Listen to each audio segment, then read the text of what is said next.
teman-teman, selamat datang di Eco Talks dengan saya Nabila dan hari ini akan membersamai saya ada Sanaya sebagai narasumber kita. Di segmen ini kita akan membahas berbagai topik penting dalam dunia pemasaran digital mulai dari perkembangan industri pemasaran di era digital, strategi STP hingga bagaimana konsumen mengambil keputusan. Pernahkah Anda menyadari bahwa keputusan membeli suatu produk bisa dipicu hanya karena melihat konten promosi di TikTok atau saat menonton sesi live shopping? Fenomena ini merupakan bagian dari strategi pemasaran modern yang semakin berkembang di era digital. Pada segmen ini, kita akan membahas lebih dalam mengenai bagaimana hal tersebut terjadi dan apa implikasinya bagi perusahaan serta konsumen. Dalam 2 dekade terakhir, dunia bisnis mengalami transformasi besar-besaran. Perkembangan teknologi digital, tren globalisasi, serta munculnya isu-isu sosial dan lingkungan membuat perusahaan harus lebih cepat dan adaptif dalam menyusun strategi pemasaran. Dengan mempertimbangkan perubahan tersebut, bagaimana Anda memandang dinamika industri pemasaran saat ini, dan menurut Anda, apa tantangan paling signifikan yang dihadapi perusahaan di era modern ini? Oke, saya izin menjawab ya Nabila. Jadi secara umum dinamika industri pemasaran di abad ke-21 ini ditandai oleh perubahan yang sangat cepat, terutama sebagai dampak dari kemajuan teknologi digital dan pergeseran perilaku konsumen. Konsumen saat ini lebih aktif dalam mencari informasi, membandingkan produk, serta memberikan ulasan secara terbuka melalui berbagai platform digital. Hal ini memaksa perusahaan untuk lebih responsif dan lebih adaptif dalam merancang strategi pemasarannya. Nah, salah satu contoh nyatanya bisa kita lihat dalam perusahaan Gojek. Perusahaan ini awalnya hanya menyediakan layanan yang berbasis transportasi aplikasi, namun seiring berjalannya waktu, aplikasi ini berkembang menjadi ekosistem digital yang mencakup layanan pembayaran, pengiriman makanan, belanja, hingga layanan gaya hidup. Transformasi ini menunjukkan bahwa perusahaan harus mampu membaca kebutuhan pasar yang terus berubah.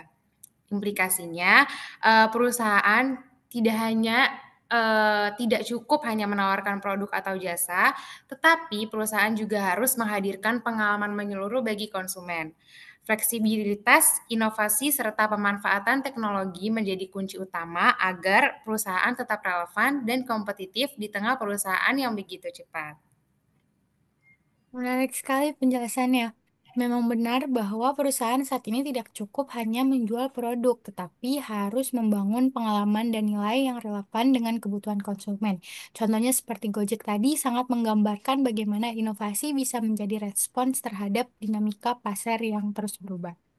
Nah, berbicara soal perubahan yang cepat tadi, tentu perusahaan juga perlu memiliki perencanaan pemasaran yang matang agar bisa tetap kompetitif. Banyak studi menyebutkan bahwa kurangnya perencanaan menjadi penyebab utama kegagalan kampanye pemasaran, bahkan sebelum produk benar-benar masuk ke pasar. Nah, menurut Anda seperti apa bentuk perencanaan pemasaran yang efektif di era sekarang dan bagaimana perusahaan bisa menyesuaikan rencana tersebut dengan tren serta kebutuhan konsumen yang terus berkembang? Oke, ini keren banget ya pertanyaannya. Jadi menurut saya sendiri, perencanaan pemasaran itu merupakan proses yang strategis yang bertujuan untuk menentukan langkah-langkah yang akan diambil oleh perusahaan dalam memasarkan produknya secara efektif. Proses ini biasanya mencakup analisis situasi pasar, penetapan tujuan, pemilihan target pasar, serta penyusunan strategi produk, harga, distribusi, dan juga promosi. Sebagai contohnya nih, kita bisa lihat di perusahaan seperti Chatime, perusahaan ini tuh melakukan perencanaan pemasaran secara berkala dengan menyesuaikan kampanye dan produk berdasarkan tren musiman dan kebiasaan konsumen. Misalnya, pada saat bulan Ramadan, mereka ini meluncurkan varian menu khusus dan membuat paket bundling untuk meningkatkan daya tarik pembelian. Implikasinya dengan perencanaan pemasaran yang baik, perusahaan juga dapat lebih siap menghadapi perubahan pasar. Terus bisa menyesuaikan strategi secara fleksibel dan mengoptimalkan sumber daya yang dimiliki untuk mencapai tujuan yang telah ditetapkan. Nah, tanpa perencanaan yang matang, kampanye pemasaran ini cenderung bersifat reaktif dan beresiko tidak efektif. Ya, make sense banget sih jawabannya. Jadi, intinya kalau rencana pemasaran yang gak fleksibel, bisa-bisa strategi yang dijalankan jadi sia-sia ya. Jadi kayak chat time tadi juga contoh yang relatable, yang menunjukkan bagaimana perusahaan bisa tetap relevan dengan menyesuaikan rencana pemasarannya secara dinamis. Ini membuktikan bahwa perencanaan tidak bisa kaku, tapi harus fleksibel sesuai kebutuhan pasar. Saat ini juga semakin banyak konsumen yang memperhatikan nilai-nilai keberlanjutan dalam memilih produk, terutama di pasar global. Perusahaan tidak hanya dituntut untuk menghasilkan keuntungan, tetapi juga untuk menunjukkan tanggung jawab terhadap lingkungan dan masyarakat. Salah satu contoh nyatanya adalah Starbucks yang menerapkan program ramah lingkungan seperti Greener Stores dan dukungan terhadap petani lokal. Nah, dalam konteks tersebut, bagaimana Anda melihat pentingnya pemasaran global yang berkelanjutan dan bagaimana strategi ini dapat diterapkan oleh perusahaan di berbagai negara? Oke, terima kasih atas pertanyaannya. Jadi menurut saya pemasaran global yang berkelanjutan itu adalah, pendekatan pemasaran yang nggak hanya memperluas pasar ke berbagai negara, tapi juga memperhatikan dampak sosial dan lingkungan dalam, setiap aktivitas bisnisnya. Nah, strategi ini mencakup penggunaan bahan ramah lingkungan, yang mendukung komunitas lokal, serta, yang menerapkan etika bisnis yang bertanggung jawab. Nah, contohnya tadi seperti Starbucks ya. Starbucks ini tidak hanya, menyesuaikan produk dengan preferensi lokal, tetapi juga menerapkan prinsip keberlanjutan global. Mereka ini membangun toko dengan desain yang hemat energi, dengan mengurangi penggunaan plastik, sekali pakai, dan, Starbucks ini juga bermitra dengan petani lokal melalui program pelatihan dan pembelian langsung. Nah, implikasinya apa? Implikasinya itu, perusahaan yang mengadopsi pemasaran berkelanjutan, itu dapat membangun citra positif di mata konsumen global. Terus, perusahaan juga ini dapat memperkuat loyalitas pelanggan dan bahkan membuka peluang kemitraan strategis dengan pihak-pihak yang memiliki nilai yang sejalan. Di sisi lain, strategi ini juga menunjukkan bahwa perusahaan memiliki visi jangka panjang yang tidak hanya berfokus pada profit, tapi juga pada dampak yang lebih luas bagi lingkungan dan masyarakat. Seperti itu. Betul sekali. Jadi, keberlanjutan itu bukan cuma soal citra ya, tapi juga bisa jadi nilai tambah yang bikin konsumen lebih percaya dan loyal ke suatu brand. Kalau kita lihat sekarang, hampir semua aktivitas pemasaran berbasis data, mulai dari rekomendasi produk sampai strategi promosi semuanya ditentukan lewat informasi yang dikumpulkan dari konsumen. Nah, menurut Anda seberapa penting sih peran sistem informasi pemasaran dalam mendukung strategi perusahaan? Dan bagaimana sistem ini membantu perusahaan dalam memahami perilaku konsumen dengan lebih akurat? Nah, menurut saya sendiri, sistem informasi pemasaran itu memiliki peran yang cukup penting ya dalam membantu perusahaan untuk memahami pasar dan konsumen secara lebih mendalamnya lagi. Dengan data yang udah diperoleh, perusahaan itu dapat merancang strategi yang lebih terarah dan efisien. Sebagai contohnya Tokopedia, Tokopedia ini memanfaatkan data penelusuran dan riwayat pembelian pengguna untuk menampilkan rekomendasi, produk yang sesuai dengan kebutuhan masing-masing individu. Nah, implikasinya strategi pemasaran yang berbasis data itu menjadi lebih personal, terus meningkatkan efektivitas promosi dan memungkinkan perusahaan untuk merespons perubahan perilaku konsumen dengan lebih cepat. Menarik sekali ya, jadi keputusan strategis perusahaan sekarang benar-benar ditopang sama data, nggak cuma efisien, tapi juga bisa bikin konsumen ngerasa dilayani lebih personal. Ngomongin konsumen, sekarang proses mereka dalam mengambil keputusan juga makin kompleks, banyak yang nggak langsung beli, tapi cek review dulu, nanya teman atau lihat influencer favorit mereka. Nah, menurut Anda, apa saja faktor utama yang mempengaruhi pengambilan keputusan konsumen saat ini? Dan bagaimana perusahaan bisa menyesuaikan pendekatan pemasarannya agar lebih relevan dengan perilaku tersebut. Oke, pengambilan keputusan konsumen ini kan sangat dipengaruhi oleh berbagai faktor ya, seperti kebutuhan pribadi, referensi sosial, terus, dari pengalaman sebelumnya, dan juga paparan digital, seperti ulasan online dan konten-konten di media sosial. Misalnya sekarang ini banyak konsumen yang membeli suatu produk setelah melihat review positif di TikTok atau Instagram. Bahkan meskipun sebelumnya mereka nggak berniat membeli, mereka, jadi, tertarik membeli setelah melihat review-review yang bagus di sosial media. Nah, implikasinya itu perusahaan, itu perlu memahami pola pikir konsumen secara lebih mendalam, serta, bisa menyesuaikan strategi komunikasi dan promosi agar bisa menyentuh sisi emosional sekaligus rasional dari konsumen. Dengan begitu, peluang terjadinya pembelian akan menjadi lebih tinggi. Iya, betul banget, sangat masuk akal sih. Jadi sekarang bukan cuma produknya yang penting, tapi juga cara brand membangun kepercayaan dan koneksi secara emosional lewat berbagai platform. Nah, untuk bisa membangun koneksi itu dengan lebih efektif, perusahaan perlu tahu siapa yang ingin mereka jangkau. Karena nggak semua konsumen bisa disasar dengan cara yang sama. Strategi STP atau segmenting, targeting, dan positioning sering digunakan untuk memastikan pemasaran lebih tepat sasaran. Nah, menurut Anda bagaimana penerapan strategi STP dalam praktiknya, misalnya oleh brand seperti Scarlett, dan seberapa besar dampaknya terhadap daya saing perusahaan di pasar yang kompetitif? Oke, STP atau segmenting, targeting, dan positioning itu kan merupakan pendekatan yang biasa digunakan oleh perusahaan untuk membagi, pasar menjadi segmen-segmen tertentu ya, mulai dari segmenting, eee, memilih segmen yang paling potensial untuk dilayani atau targeting dan, membentuk citra produk yang sesuai dengan segmen tersebut atau positioning. Contohnya di sini ada Scarlett.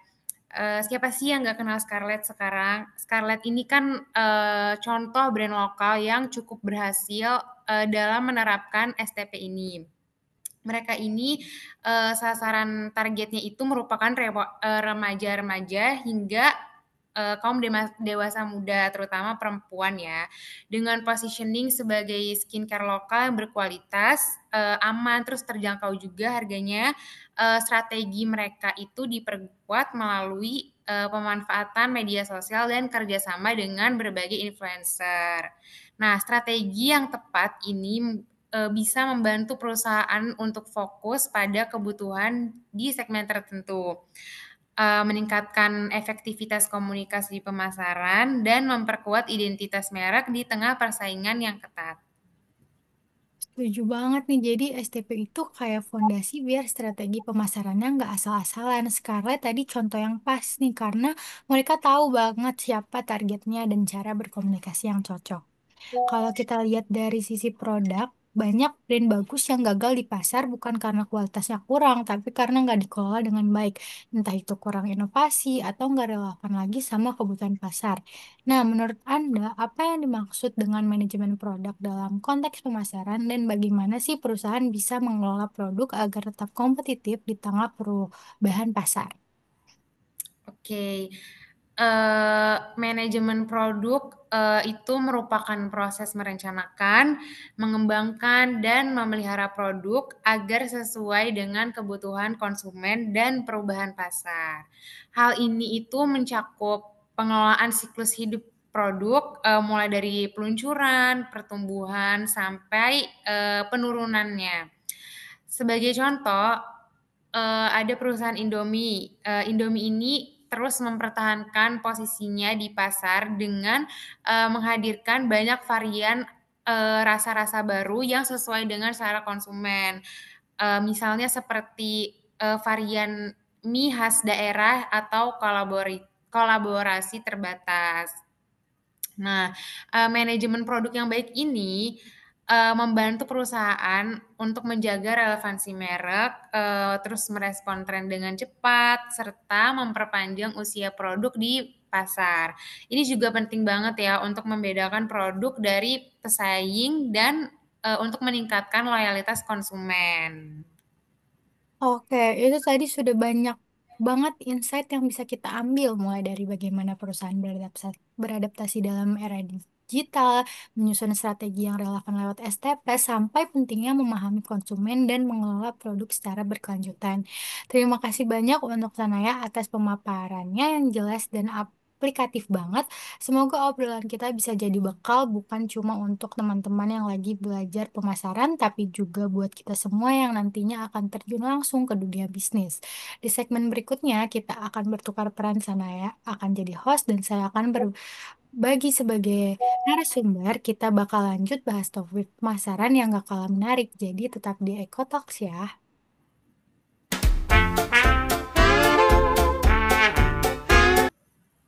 Halo teman-teman, selamat datang di Eco Talks, podcast yang mengupas tuntas rahasia di balik kesuksesan pemasaran di era digital. Bersama saya Siti Tanaya, hari ini kita akan menyelami dunia data, perilaku konsumen, dan bagaimana produk benar-benar bisa klik dengan audiens.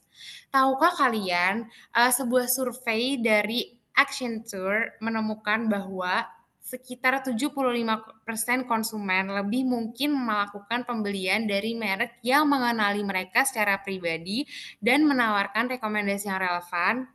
Ini menunjukkan betapa krusialnya pemahaman mendalam tentang data dan psikologi konsumen. Untuk mengupas tuntas isu ini, kita akan ditemani oleh Nabila. Halo Nabila. Halo. Halo, terima kasih ya sudah meluangkan waktunya. Oke, kita lanjut aja nih. Untuk mempersingkat waktu, kita mulai di pertanyaan pertama. Nabila, aku pengen tanya, di era yang serba digital ini, data itu kan menjadi aset yang tak ternilai. Seberapa vital sih peran sistem informasi penasaran atau SIM dalam membantu perusahaan untuk mengambil keputusan yang strategis? Bisakah Anda memberikan contoh yang konkret bagaimana sistem informasi pemasaran ini dimanfaatkan oleh perusahaan logistik besar di Indonesia seperti GNT Express atau Si Cepat untuk meningkatkan efisiensi dan layanan mereka. Oke, makasih Naya untuk pertanyaannya. Jadi, sistem informasi pemasaran ini kan merupakan suatu kerangka kerja yang sistematis untuk mengumpulkan, menganalisis, menginterpretasi, menyimpan, dan mendistribusikan informasi pemasaran yang relevan secara tepat waktu dan akurat kepada para pengambil keputusan. Jadi, sistem informasi pemasaran sangat vital karena memungkinkan perusahaan memiliki data yang terstruktur untuk mengidentifikasikan peluang, menganalisis masalah, dan memantau kinerja pemasaran. Contohnya seperti JNT Express. Mereka menggunakan SIM untuk melacak setiap paket secara real-time, memantau rute pengiriman yang paling efisien, menganalisis volume pengiriman dari setiap outlet, hingga mengidentifikasi jam sibuk pengiriman. Nah, dari data ini kemudian digunakan untuk mengoptimalkan jumlah kurir, menentukan lokasi drop point baru, dan bahkan memprediksi lonjakan permintaan selama musim belanja online besar seperti Harbolnas. Dengan SIM yang kuat, perusahaan logistik dapat mengoptimalkan operasional secara signifikan, mengurangi biaya, meningkatkan kecepatan pengiriman, dan pada akhirnya meningkatkan kepuasan pelanggan secara keseluruhan. Wow, keren banget ya penjelasannya, sangat komprehensif banget nih. Contoh dari GNT tadi juga menarik banget. Gimana mereka bisa memanfaatkan data bukan hanya untuk efisiensi operasional, tapi juga untuk menyesuaikan layanan dengan kebutuhan pelanggan. Itulah yang menunjukkan bahwa informasi yang tepat bisa menjadi dasar untuk pengambilan keputusan yang strategis. Nah, kalau tadi kita bicara soal data dan sistem informasi, tentu dong itu juga berkaitan erat dengan bagaimana perusahaan memahami perilaku konsumennya. Karena pada akhirnya memahami konsumen itu seperti jantung dari pemasaran itu sendiri. Bagaimana sih perusahaan dapat benar-benar memahami proses pengambilan keputusan konsumen dan faktor-faktor apa saja yang paling mempengaruhinya? Bisakah Nabila mencontohkan merek fast moving consumer goods atau FMCG seperti Indofood atau Unilever menggunakan pemahaman ini dalam strategi mereka? Baik, sebelumnya pengambilan keputusan konsumen kan merupakan proses di mana individu mengidentifikasi kebutuhan, mengumpulkan informasi tentang solusi alternatif, mengevaluasi pilihan, membuat keputusan pembelian, dan menilai kepuasan pasca pembelian. Nah, faktor yang mempengaruhinya sangat beragam, mulai dari budaya, yaitu nilai-nilai dan norma masyarakat, sosial, yaitu keluarga, teman, kelompok, referensi, pribadi itu usia, gaya hidup, kepribadian, hingga psikologi seperti motivasi, persepsi, pembelajaran, kepercayaan, dan sikap. Nah, contohnya itu Indofood dengan produk andalannya seperti Indomie. Sangat lihai memahami preferensi rasa lokal. Mereka melakukan riset mendalam tentang kebiasaan makan dan selera masyarakat di berbagai daerah di Indonesia. Kemudian meluncurkan varian rasa Indomie yang sangat spesifik seperti mie goreng rendang atau Indomie soto Lamongan. Ini adalah contoh bagaimana mereka mempengaruhi tahap evaluasi alternatif dan keputusan pembelian dengan menawarkan produk yang sesuai dengan selera lokal dan preferensi budaya.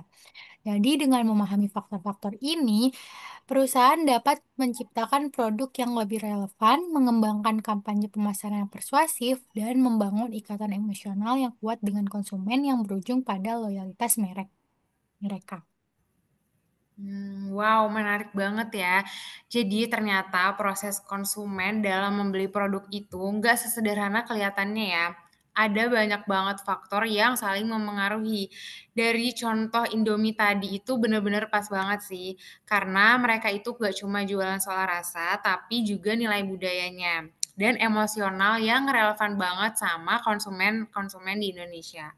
Nah, kalau tadi kita bicara tentang bagaimana perusahaan memahami konsumen dari sisi keputusan pembeli, sekarang saya tertarik banget nih untuk masuk ke salah satu strategi dasar dalam pemasaran, STP atau segmenting, targeting, dan positioning. Nah, konsep segmenting, targeting, dan positioning ini adalah fondasi bagi setiap strategi pemasaran yang efektif. Bisa nggak sih Nabila ini menjelaskan bagaimana konsep STP ini diterapkan oleh dua raksasa telekomunikasi seperti Telkomsel dan XL Axiata dalam melayani pasar yang beragam di Indonesia? Oke, yang pertama itu segmenting ya. Segmenting itu kan merupakan proses membagi pasar menjadi kelompok-kelompok pembeli yang berbeda berdasarkan kebutuhan, karakteristik, atau perilaku yang berbeda. Sedangkan targeting merupakan mengevaluasi daya tarik setiap segmen pasar dan memilih satu atau lebih segmen untuk dilayani. Dan untuk positioning merupakan tindakan merancang citra dan penawaran perusahaan agar menempati tempat yang jelas dan berbeda dalam benak pasar sasaran. Nah, seperti contoh Telkomsel. Telkomsel itu melakukan segmentasi berdasarkan demokrasi seperti segmen korporat, segmen remaja, segmen keluarga, sedangkan geografis itu perkotaan dan perdesaan, dan untuk perilaku itu pengguna data tinggi dan pengguna telepon. Mereka kemudian menargetkan segmen pasar luas termasuk pasar korporat dan individu yang membutuhkan jangkauan luas dan kualitas jaringan prima. Nah, sedangkan positioning mereka adalah sebagai operator terkemuka dengan jaringan terluas dan kualitas terbaik di Indonesia. Nah, seringkali dengan harga premium menonjolkan keandalan. Sedangkan XL Axiata, mereka juga melakukan segmentasi yang serupa, namun lebih agresif dalam menargetkan segmen pasar yang lebih mudah dan sensitif harga.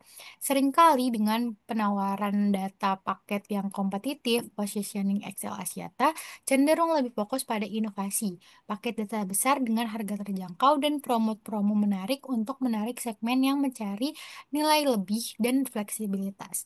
Jadi dengan strategi STP yang jelas, kedua operator dapat mengalokasikan sumber daya secara efisien, mengembangkan produk dan layanan yang sesuai dengan kebutuhan spesifik segmen mereka, dan mengkomunikasikan nilai proporsi mereka secara efektif untuk menarik dan mempertahankan pelanggan. Wow, menarik banget ya. Jadi meskipun sama-sama di industri telekomunikasi, Telkomsel dan XL punya pendekatan yang berbeda nih sesuai dengan karakteristik target pasar mereka. Ini juga membuktikan bahwa strategi STP yang tepat nggak hanya membantu perusahaan untuk mengenali siapa konsumennya, tapi juga bagaimana membangun citra merek yang sesuai dengan kebutuhan dan preferensi mereka. Nah, strategi pemasaran yang tepat tentunya juga harus didukung dengan pengelolaan produk yang efektif. Karena sebaik apapun pemasarannya, kalau produknya nggak relevan dengan kebutuhan pasar, tetap aja sulit bersaing. Nah, sebagai penutup segmen ini, saya pengen mengangkat satu elemen penting lainnya, yaitu tentang manajemen produk. Nabila, saya minta tolong untuk Anda memberikan contoh bagaimana perusahaan elektronik seperti Samsung atau Polytron mengelola portofolio produk mereka dari awal hingga akhir, dan mengapa hal ini itu penting. Oke, dikembas tentang manajemen produk. Jadi, manajemen produk itu kan merupakan proses perencanaan, pengembangan, peluncuran, dan pengelolaan suatu produk sepanjang siklus hidupnya yang meliputi tahapan perkenalan, pertumbuhan, kedewasaan, dan penurunan. Nah, hal ini mencakup keputusan strategis tentang fitur, kualitas, desain, branding, dan layanan purna jual untuk memastikan produk tetap relevan dan menguntungkan. Contohnya seperti Samsung, dalam fase perkenalan mereka meluncurkan smartphone seri Galaxy S terbaru dengan kampanye pemasaran besar-besaran. Di fase pertumbuhan, mereka terus memperbarui perangkat lunak, meluncurkan varian warna baru, atau menjalin kemitraan untuk meningkatkan penetrasi pasar. Ketika produk mencapai kedewasaan, mereka mungkin menawarkan bundle produk, melakukan repositioning melalui iklan, atau memberikan diskon. Nah, saat produk memasuki fase penurunan, mereka mungkin menghentikan produk model lama dan fokus pada model baru yang lebih inovatif. Sedangkan Polytron sebagai merek lokal juga melakukan hal serupa dengan produk elektronik rumah tangga mereka, terus berinovasi pada fitur, desain, dan branding untuk mempertahankan pangsa pasar. Manajemen produk yang efektif memastikan bahwa setiap produk di portofolio perusahaan mampu memberikan kontribusi maksimal sepanjang siklus hidupnya, beradaptasi dengan perubahan pasar, dan mempertahankan posisi kompetitif perusahaan dalam jangka panjang.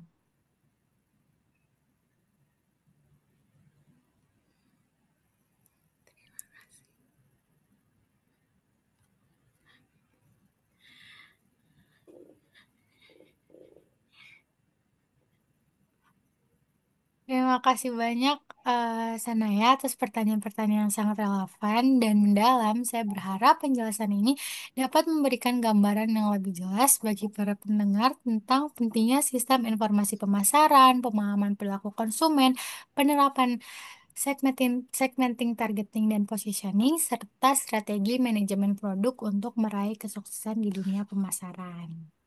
Terima kasih kembali Nabila. Wawasan yang Anda bagikan hari ini itu sungguh sangat mencerahkan dan mudah untuk dicerna. Ini juga bisa ngasih kita perspektif berharga bagi kami dan para pendengar sekalian. Kami selaku tim juga sangat berterima kasih atas waktu dan ilmu yang telah Anda luangkan hari ini. Nah, para pendengar Eco Talks, akhirnya kita sampai di penghujung episode hari ini. Terima kasih banyak ya yang telah mengikuti perbincangan kami dari awal hingga akhir, di mana kita sudah membahas berbagai topik penting seputar dunia pemasaran dari dinamika industri yang terus berubah, strategi perencanaan, hingga cara membangun produk yang relevan dengan konsumen saat ini.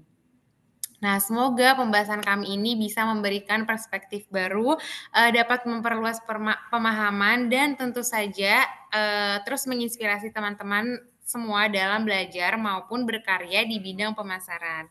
Terima kasih banyak juga kepada Nabila Auralia atas diskusi yang sangat insightful ini, dan terima kasih juga kepada seluruh pendengar yang telah mendengarkan, yang sudah setia. Nah, untuk teman-teman sekalian, jangan lewatkan episode-episode selanjutnya ya, karena Eco Talks akan terus hadir dengan topik-topik menarik dan aktual di bidang pemasaran. Saya Siti Tanaya sebagai host pamit undur diri, sampai jumpa di episode berikutnya. Tetap semangat dan terus berkembang. Terima kasih.